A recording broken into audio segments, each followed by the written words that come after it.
¿Qué tal? Bienvenidos nuevamente a nuestra 10ª clase del estudio del libro del Tania. Hoy vamos a comenzar con el capítulo 3, pero antes nuevamente voy a compartir con ustedes aquí en los comentarios donde van a poder seguir el capítulo 3 del libro Tania de la editorial Keot Sudamericana. Les recomiendo que puedan comprar el libro, así lo pueden seguir desde adentro. Hasta ahora nosotros venimos hablando el capítulo 1 sobre el alma animal, el capítulo 2 sobre el alma divina, y hoy vamos a empezar a entender cómo está compuesta el alma animal y el alma divina. Principalmente vamos a hablar hoy sobre el alma divina. Entonces vamos a abrir en el Tania, en el capítulo 3, y vamos a empezar a leer. Dice así. Ahora bien, una vez que explicamos cómo cada persona, cada yudí tiene dos almas, hoy vamos a entender qué es lo que es ese alma de alguna forma, o cómo está compuesta, porque en esencia el alma es una fuerza simple, una fuerza no compuesta. Sin embargo, esa fuerza no compuesta, cuando ya pasamos a otro nivel, como si podríamos traer un ejemplo, una cebolla, que tiene diferentes capas, de la misma forma el alma tiene diferentes capas, está lo que se llama la esencia del alma, pero también tenemos diferentes niveles que ya trascienden a la esencia y ya son facetas más externas en el alma. Entonces dice así, ahora bien, cada nivel y grado de estos tres, el Nefesh, Ruach y Neshama, como explicamos en los capítulos anteriores, que el alma está compuesta por 5 niveles, Nefesh, Ruach, Neshama, Hayá y Ejidá. Entonces, cada uno de estos 3 niveles, Nefesh, Ruach y Neshama, consiste de 10 facultades. O de alguna forma, podemos llegar a decir que cada alma tiene, aparte de su esencia, 10 facultades, 10 características, que estas 10 características, estas 10 facultades, se corresponden con las 10 sfirot supremas. Y explico. Estas 10 facultades del alma, por cuanto de que Dios creó al hombre a su imagen y semejanza, como dice la Torá en el Bereshit Betzalmeinu Kidmuteinu, que el hombre realmente es una copia del Creador, es una copia de lo que se llama la divinidad. Entonces cada persona dentro de sí tiene como un reflejo de lo que es el mapa creativo de Dios. Entonces cada uno de nosotros tenemos dentro de nuestra alma una copia de cómo Dios creó el mundo. Y de la misma forma que Dios, como vamos a ver ahora, creó el mundo por intermedio de 10 poderes, de 10 fuerzas, de 10 facultades, cada uno de nosotros tenemos dentro nuestro estas 10 facultades. Por eso dice que estas 10 facultades se corresponden con las 10 sfirot supremas, con las 10 energías, con las 10 fuerzas supremas que existen en el plano de la creación. Que estas 10 fuerzas supremas, estas 10 sfirot supremas, entre corchetes trae el Alter Rebbe, son manifestaciones divinas, son expresiones de divinidad en las que se originan, las fuerzas del alma se originan de estas 10 fuerzas y de las cuales descienden. Y en hebreo, la palabra descienden se dice nishtal shelu. ¿Qué significa nishtal shelu?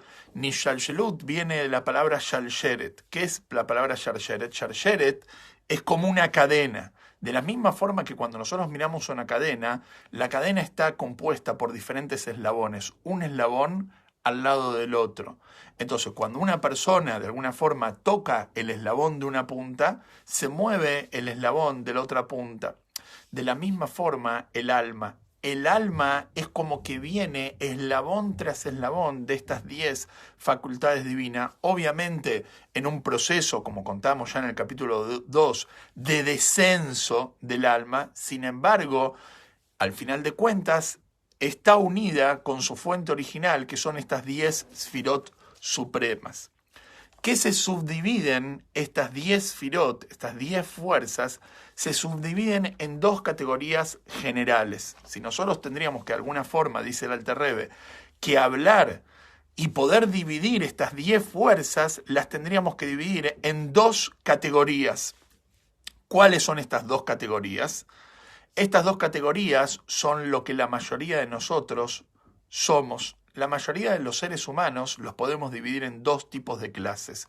Si nosotros vamos a mirar a la gente en el mundo, existen dos clases de personas en general. Obviamente que existe un montón de clases de personas, pero lo que refiere a lo que el Tanya está explicando acá, podemos definir al mundo en dos tipos de personas, dos tipos de personalidades. Existe la gente que se caracteriza más por su parte intelectual, la gente analítica, la gente pensante, la gente fría, la gente calculadora, la gente que todo tiene que entender. Y existe la gente que es más emocional. Esa persona que no se deja llevar tanto por su intelecto, sino que se deja llevar más por su corazón. Obviamente esto no es ni malo ni bueno, tiene que ver con conductas y personalidades.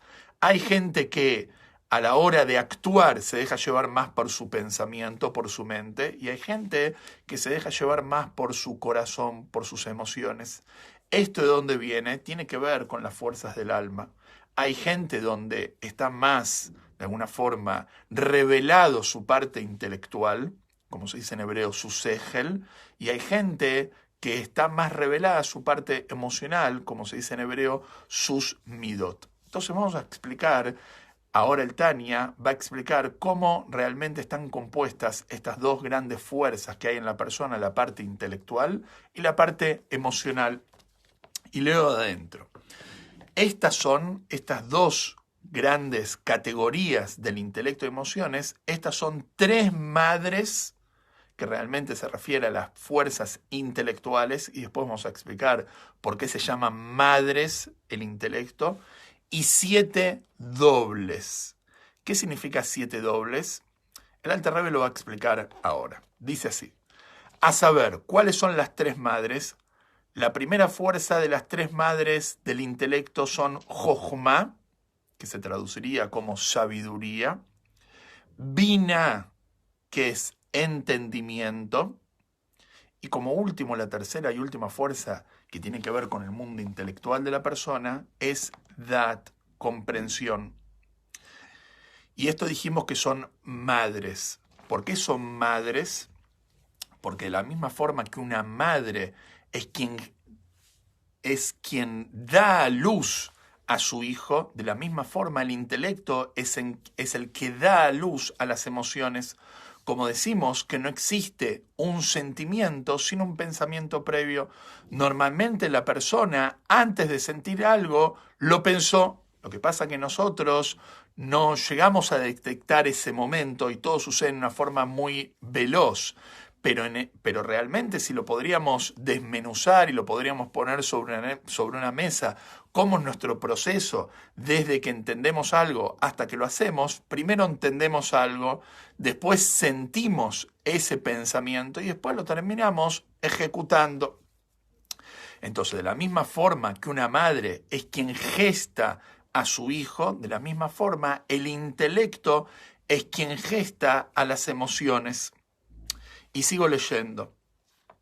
Entonces, dice así: a saber, Jochma, Biná y Dat, y las 7 dobles. Las 7 fuerzas las llama dobles, que son los atributos emocionales. ¿Por qué los llama dobles?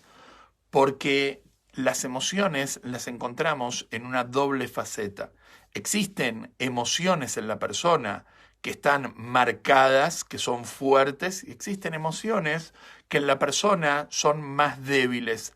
Hay gente que sus emociones están más a flor de piel, más fuertes, más marcadas, y hay gente que sus emociones están más débiles. En general, si nosotros vamos a prestar atención, en los chicos las emociones son mucho más fuertes que en los adultos.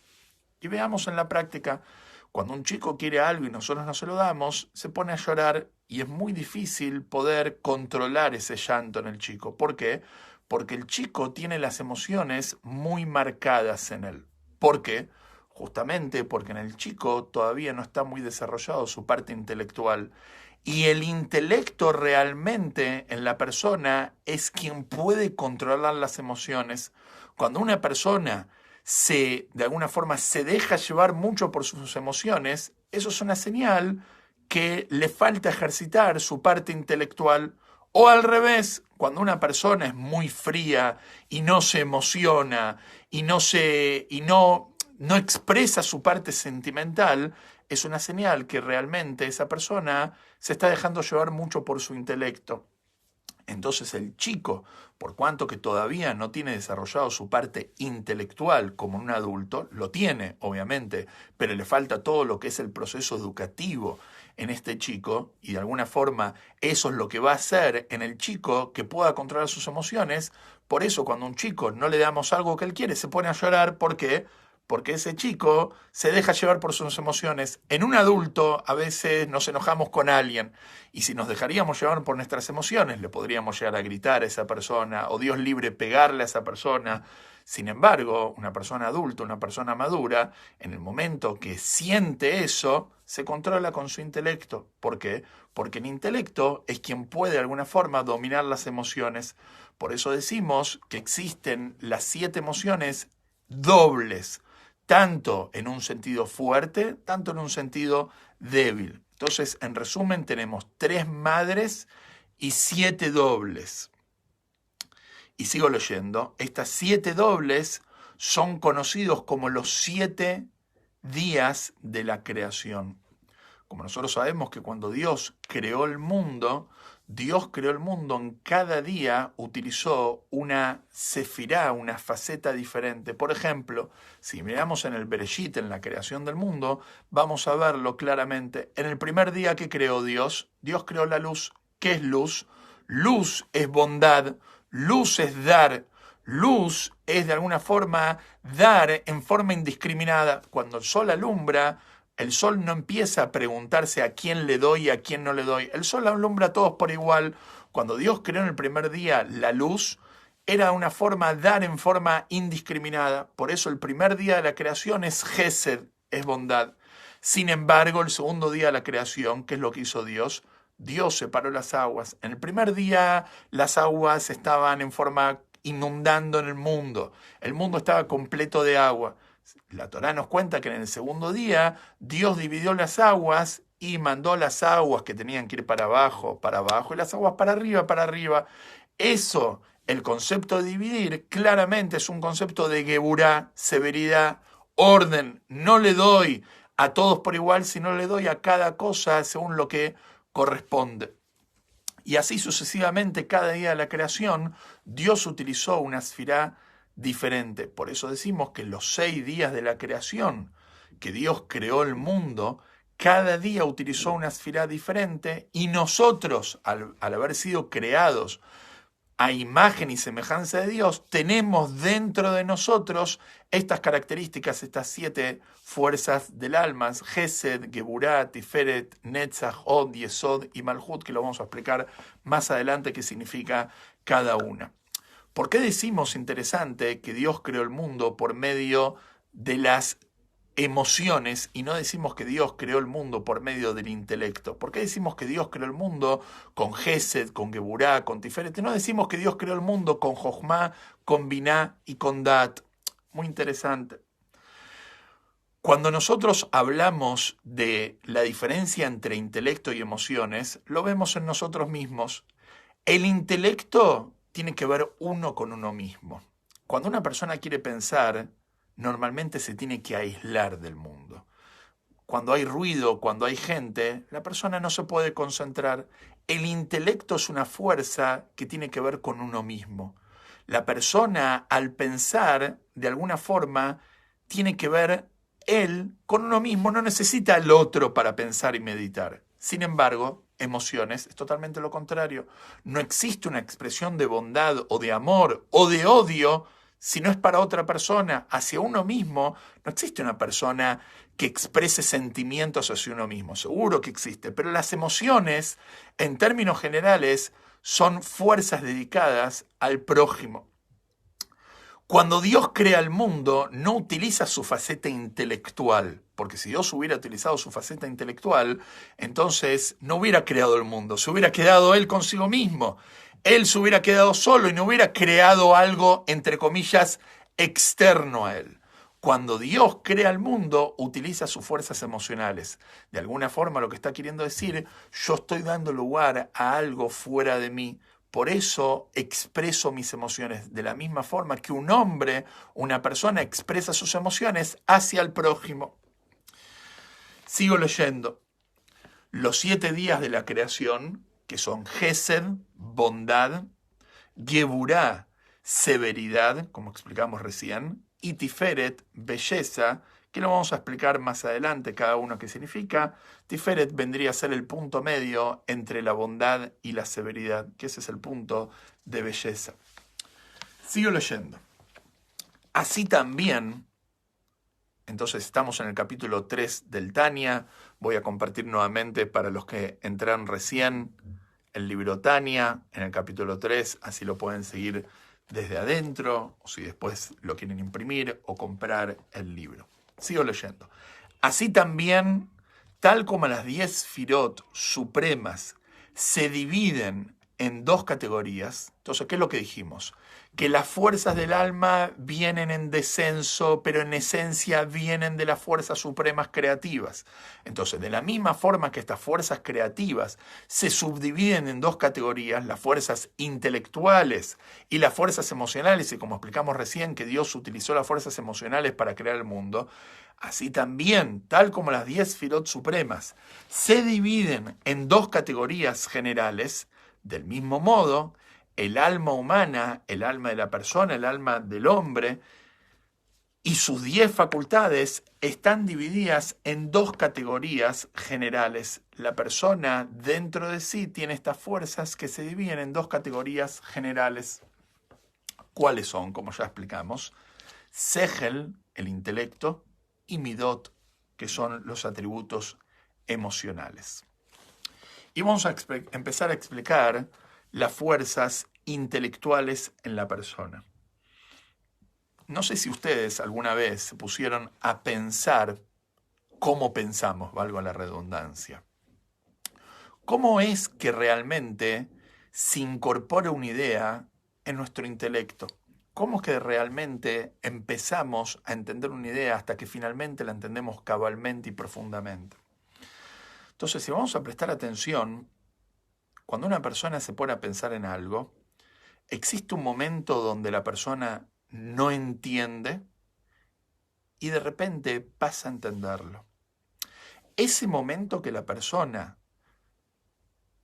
pasa del no entender al entender, ese proceso, esa transición del no entender al entender, lo podemos comparar con una iluminación. Lo podemos comparar como, por ejemplo, si yo estaría en este cuarto y estaría la luz apagada, cuando prendo la luz, puedo ver lo que hay en este cuarto. Puedo ver que hay una silla, puedo ver que hay una mesa, puedo ver que hay cosas en este cuarto que antes no las veía. Sin embargo, no porque yo prendí la luz, significa que la mesa se creó a partir de que yo prendí la luz. No. La mesa existía de antes, solamente que yo no la veía. Y en el momento que yo prendo la luz, la puedo empezar a ver. Lo mismo con nuestra cabeza. Imagínense que nuestra cabeza, nuestro intelecto, es como un cuarto oscuro. No veo el concepto, no lo entiendo, pero hay un momento que se prende la luz en mi cabeza. Y en el momento que se prende la luz en mi cabeza, en ese momento veo el concepto. Si yo les diría a ustedes, hagamos un ejercicio de hacer un dibujo de una persona que entiende algo, ¿cómo lo dibujaríamos? Muy sencillo. Dibujaríamos una persona que es como que tiene una idea que brilla. Si nosotros querríamos dibujar a una persona diciendo eureka, ¿qué significa? Que se le prendió la lamparita. Exactamente eso es lo que pasa en nuestra cabeza, en nuestro intelecto. Cuando una persona entiende algo, se ilumina nuestro intelecto. En ese momento, nosotros, de alguna forma, vemos el concepto claro frente a nuestros ojos. Es como una persona que tiene un cuadro frente a él, está la luz apagada, y de repente hay un rayo un relámpago y se prende todo lo que es la habitación y veo el cuadro. En ese momento que yo veo el cuadro, lo veo, lo entiendo, pero de repente se empieza a oscurecer nuevamente. Fíjense, presten atención, cuando normalmente entendemos una idea, la entendemos y en ese momento que la entendemos dura muy poco. Dura muy poco ese momento. ¿Por qué? Porque es como un relámpago, una luz que se prende, pero empieza a oscurecerse inmediatamente. Por eso, ¿qué es lo que tenemos que hacer para que esa idea quede y la podamos realmente entender y poder de alguna forma explicársela a nuestro semejante? La tenemos que bajar. No nos podemos quedar solamente con el cuadro que vimos, sino tenemos que bajarlo. Es como, por ejemplo, cuando una persona se levanta a la mañana y tuvo un sueño, en el momento que se levanta, él ve el sueño, pero empieza en ese mismo momento a desvanecer el sueño. Y si la persona querría recordar el sueño, tendría que escribirlo, tendría que grabar ese sueño, tendría que hablarlo o compartirlo con otra persona. Porque él ve el sueño, pero empieza a desvanecer. Entonces, el momento que uno ve algo, intelectualmente hablando, eso se llama el primer punto donde la persona ve la luz intelectual dentro de uno. Y en la Cábala y en Hasidismo, esto se llama Jochma. ¿Qué es Jochma? Jochma es ese destello intelectual que la persona ve por un instante como una idea es clara frente a él. En la Cábala se explica que Jochma en el alfabeto hebreo, en el abecedario hebreo, es como la letra Yud. La letra Yud, acá no la puedo dibujar, pero la letra Yud es un punto. ¿Qué es un punto? Un punto es algo que de alguna forma es lo más pequeño, pero dentro de sí contiene todo lo que puede llegar a venir después de ese punto. Todo dibujo empieza con un punto. La letra Yud, conceptualmente hablando, es un punto. Y por eso se dice que en el nombre de Dios de 4 letras que comienza con la Yud del nombre de Dios es Jochma.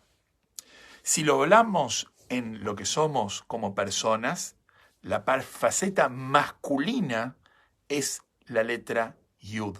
Por eso en la relación el hombre es quien da un punto y la mujer de alguna forma ese punto lo desarrolla.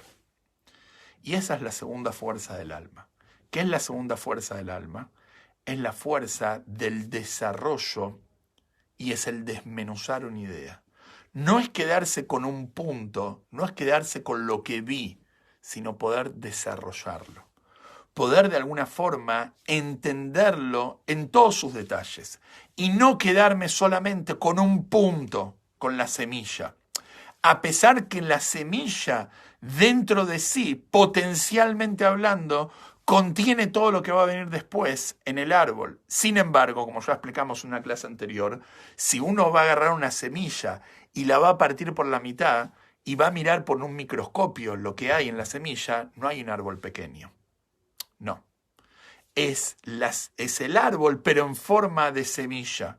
Si nosotros agarramos Jochma y lo abrimos, realmente tiene toda la idea, pero todavía está en forma de semilla.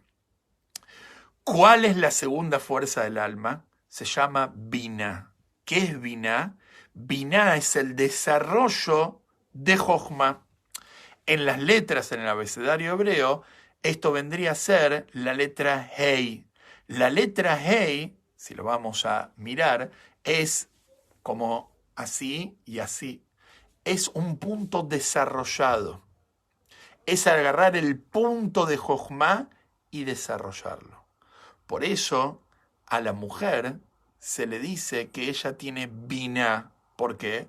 Porque la mujer normalmente es quien desarrolla el punto del hombre. Así es en la relación el hombre da un punto y la mujer desarrolla y hace de ese punto una vida entera, un bebé.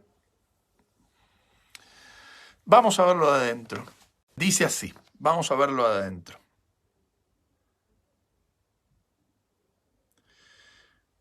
Dice así. Así también, tal como las 10 Sefirot supremas se dividen en dos categorías generales, del mismo modo el alma humana y sus 10 facultades están divididas en dos categorías generales. Sehel, intelecto, y Midot, atributos emocionales. El plano del intelecto incluye los 3 poderes intelectuales, Jochma, Binah y Daat. Mientras que las Midot son el amor a Dios, el miedo y el temor a Él. ¿Cuál es la diferencia entre miedo y temor? Entonces ha explicado, en hebreo se dice pajad e ira. Miedo es pajad y temor es ira. Miedo es algo de cerca. Temor es algo lejano. Por ejemplo, cuando una persona, Dios libre, ve que algo está frente a él que le puede llegar a causar un daño, tiene miedo de eso. Sin embargo, cuando hay algo muy lejos, la persona no tiene miedo de eso, sino tiene temor, le tiene respeto. Por ejemplo, a la muerte. A la muerte la gente no le tiene miedo, le tiene respeto. ¿Por qué? Porque todos pensamos que nos vamos a morir dentro de mucho tiempo. Entonces nadie le tiene miedo a la muerte, a no ser que uno lo tiene frente a uno mismo. Uno le tiene temor. Entonces cuando una persona contempla, como vamos a explicar ahora, la grandeza de Dios y cómo Dios está presente en el mundo, entonces esto le tiene que generar sentimientos hacia Dios, como es el temor, el miedo, el amor, y sigo leyendo, la glorificación de Él, y así sucesivamente. Chabad, que son las letras de Jochma, Binah y Dat, las facultades intelectuales son llamadas madres, como explicamos antes, y fuente de las Midot, porque las Midot son descendientes, o sea, se derivan de Chabad. Las emociones vienen del intelecto, como explicamos, es como que el intelecto es un inflador de las emociones. Cuando una persona se enoja, cuando se maquina, cuando la persona se maquina intelectualmente con algo, entonces se enoja. Por eso, ¿qué es lo que le decimos a una persona que la vemos que se está enojando? Le decimos, tranquilo, tranquilo, no te dejes llevar por tus emociones, de alguna forma pensalo, y si la persona es inteligente va a poder frenar sus emociones. Entonces vamos a la explicación de estas 3 fuerzas, vamos a empezar por lo menos con la primera, como ya lo explicamos desde afuera, dice así. La explicación del tema es la siguiente. Aquella facultad intelectual del alma racional que concibe primero cualquier tema recibe la denominación de Jochma. La fuerza del alma que se ocupa en entender una idea, el pasar de la transición del no entender al pasar al entender, el prender la llave de luz intelectual, se llama, recibe la denominación de Jochma, palabra compuesta por otras 2, que en hebreo vendría a ser Koach Ma. ¿Qué significa Koach Ma? Koach Ma es fuerza de dónde. ¿Por qué? Porque la persona cuando tiene Jochma todavía no lo entiende cabalmente. La persona vio el concepto, se prendió la luz, pero todavía no lo entiende él en forma real. Como se dice, que si una persona entiende una idea verdaderamente, cabalmente le entiende la idea, él la va a poder explicar. Si él no puede explicar ese concepto, señal que todavía no lo entendió. Cuando la persona todavía está en Jochma, no lo puede explicar. Todavía a duras penas lo puede entender para él, porque él ve la idea, pero él todavía no bajó esa idea. Él tiene la semilla, pero todavía no la plantó, ni la hizo germinar para que pueda crecer el árbol. Entonces, esta es la primera fuerza del alma, que es la fuerza de Jochma. Entonces, hoy empezamos con el capítulo 3, donde empezamos a desmenuzar las diferentes fuerzas del alma. Dijimos que el alma está compuesta por 10 fuerzas, que son 3 intelectuales y 7 emocionales, que estas fuerzas realmente vienen imagen y semejanza del Creador. Y si Dios quiere, el lunes que viene vamos a continuar hablando de este tema tan interesante. Así que tengamos todos una excelente semana. Shavua Tov, nos volvemos a reencontrar.